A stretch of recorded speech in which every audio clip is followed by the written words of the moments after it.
So in one of my previous videos, I went over how there are now multiple new ways to get quite a lot of additional power really late into the end game of this Diablo 4 expansion, because when you go back to before this expansion, once you got to a certain point, you really weren't getting any big power increases, but now in this expansion, there's actually a handful of different things that are ultra grindy, take a ton of resources, but if you hit the correct thing you're looking for, you can get some pretty big power increases through these super grindy things. And that's what I want to go over in this video, one of the craziest versions of these late game power increases. And pretty much all of this revolves around one big change going into this expansion, and that's that when you put gems into a weapon now, they give you multiplicative damage increases. So I have 2 grand gems in my two-handed weapon. They both give a 24% increase to my lightning damage, and they're multipliers, so they're generally much stronger than gems used to be when you put them in weapons. They used to only be added. Now, just this change is very strong, but then you also have things like having more tiers of gems. Like I'm at grand gems right now, and if I take 5 of these grand gems and put them into the Herodric Cube, they will be upgraded to a new tier of gem, and I can do that a few times. And you can get all the way up from the 24% I am right now, all the way up to 32%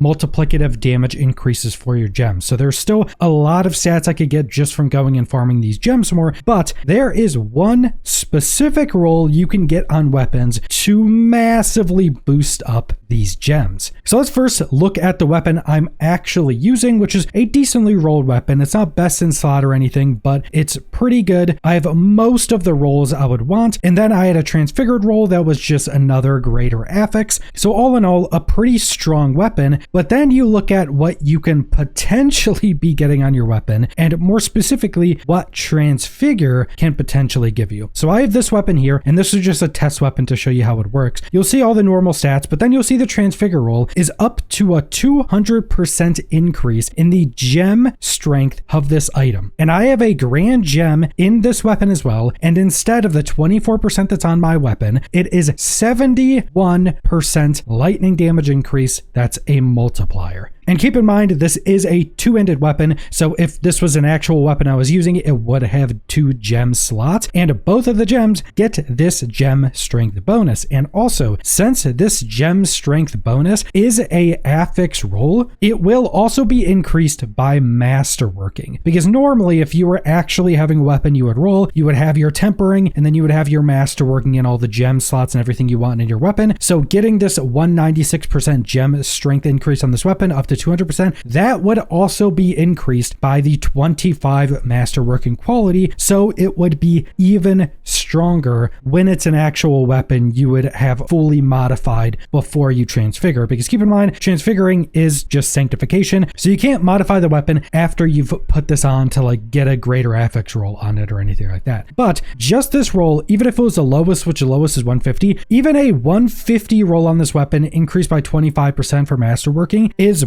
by far and away the best roll you can get. And also keep in mind that this isn't the best gem. The gems at a baseline can go up to 32%, so you could actually get significantly more damage multipliers once you have the top tier gem and have this gem strength roll in your weapon. It's an absolutely ridiculous increase. Just this 196% increase, comparing grand gems to grand gems on both of these weapons, it's a 47% multiplicative damage increase per gem slot. So if this was an actual weapon I was using that I got this roll on and it had 2 gem slots in it, I would be getting a 94% multiplicative damage increase just from getting this one sanctification roll. Pretty much the biggest damage increase you could possibly get off anything, and there's not really many other things in the game that will give you that much power just from one single roll anywhere. Pretty much no aspects will give that, pretty much no uniques will give that unless it's something very specific. The amount of damage increase you get from this is absolutely absurd. This is one of the more rare rolls, and you also can't use the specific Transfigure roll that removes the best and worst options. Because if you don't know, you have these entropic tuning prisms that if you use this on an item that you're transfiguring, it will essentially remove the best and the worst outcomes of modification. When you use one of these, it'll basically just give you stat increases. It can give you like max life, it can give you main stat increase, it can give you stats like that that aren't necessarily multiplicative. I don't think they could actually give you like the multiplicative damage rolls either, and you can't get the gem strength roll out of that either. So when you're trying to get this, you actually have to get a weapon that's rolled at least decently well for whatever build you're trying to do with it. You have to then temper it, which if you're going for a really well-rolled weapon, you're going to be retempering until you get the greater FX. You're going to be masterworking it and re-rolling that until it hits on the actual stat you want it on. You're going to be putting your legendary aspect on it. You're going to be doing whatever other things you need to do to the weapon to get the rolls, whether it be through going through the Herodra cube and getting better affixes you want on it, whether it be spending a ridiculous amount of gold on changing one of the affix rolls through the enchantment system, which for a two-handed weapon is absurdly expensive in gold costs. Then you're going to make sure it has the 2 gem slots on it. And then after you're done with all of that, you're going to go slam a Transfigure on it, and you're just rolling the dice. And because this is one of the more rare rolls, you may have to do that dozens and dozens of times. Well rolled, fully modified, fully completed weapons that then you're just kind of slamming a Transfigure on. And if you don't get the roll you want, you're probably throwing that weapon away. And like I mentioned at the start of the video, this is definitely something you'll be doing over time, and more so something you'll be doing once you're very late into the end game. Once you already have like a super strong build that you can farm high torment tiers with pretty easily and just build up all of the resources you need over time. And then anytime you get a decently rolled two-handed, or if you're using 2 one-handed weapons, anytime you get a good rolled version of that, you could spend the resources on it and then hit it with the Sanctify and see if you get lucky. And I have specifically been talking about two-handed weapons here, but some builds will maybe be using a one-handed and offhand or two-handers, or if you're a barbarian, you're just already overpowered anyway, but you can have, you know, your 4 different weapons that could potentially have this on them. So depending on what you're actually playing, it could be a bit easier or a bit harder to actually get this, and depending on what you're using, you will have some upside to downsides. I do think just getting this on a two-handed weapon is probably going to be the easiest, because even though on a one-hander and an offhand, you essentially have 2 chances to get a lesser rolled version of this roll, that's still 2 items you have to use all of the resources on to actually get to that point to try to roll. So I do think a two-handed weapon is just best for this, but no matter which way you look at this, this is one of the strongest rolls in the game. Legitimately, this will be one of the single biggest damage increases you can get in the game. It's just something that is very hard to get. So again, this is going to be something that's ultra grindy deep into the end game. There is also a much faster method to get a lot of high tier gems to be able to get the highest tier gems in the game, which as you see in my weapons, I'm only a grand right now, so I really need to go farm this more myself. And I would recommend going and checking out that video, but you're essentially just farming the Seer's Rest dungeon in Scovos, the end boss of that dungeon, but you could just go in and skip all enemies and go to the boss. Will always drop at least 3 royal gems, and those gems can randomly be grand gems, which are the highest tier of gems you can get at the jeweler, and they cost 1 million gem fragments. So if you go and farm that boss for say a couple hours, you should be able to get the highest tier of gems in the game. So instead of having a 24% multiplicative damage increase in your weapon like I do, you can have 32%, that then once you get the crazy well-rolled weapon that gets the Sanctify on it, it will be a much larger multiplicative damage increase. And this is also going to be something that will make a lot more builds viable, even for say something like Torment 12, because as of right now in the game, you really don't need to go above Torment 10. Torment 11 and 12 don't really give big bonuses that much. So if you're a build that could farm in tier 10, and maybe you're a bit too weak to farm like tier 11 as efficiently, and you can't really do tier 12 all that well, late into the end game, getting big boosts like this can actually bring those weaker builds into the higher Torment tiers, allowing for a lot more build variation, because realistically, some of the most fun builds in my opinion are not the strongest builds in the game right now. So just having the option of doing crazy grindy farms like this and bringing those builds say up to Torment 12 is also just another really good part of having these super grindy, super late game farms to just give you some pretty big power increases. But that's all I want to go over, so thanks for watching.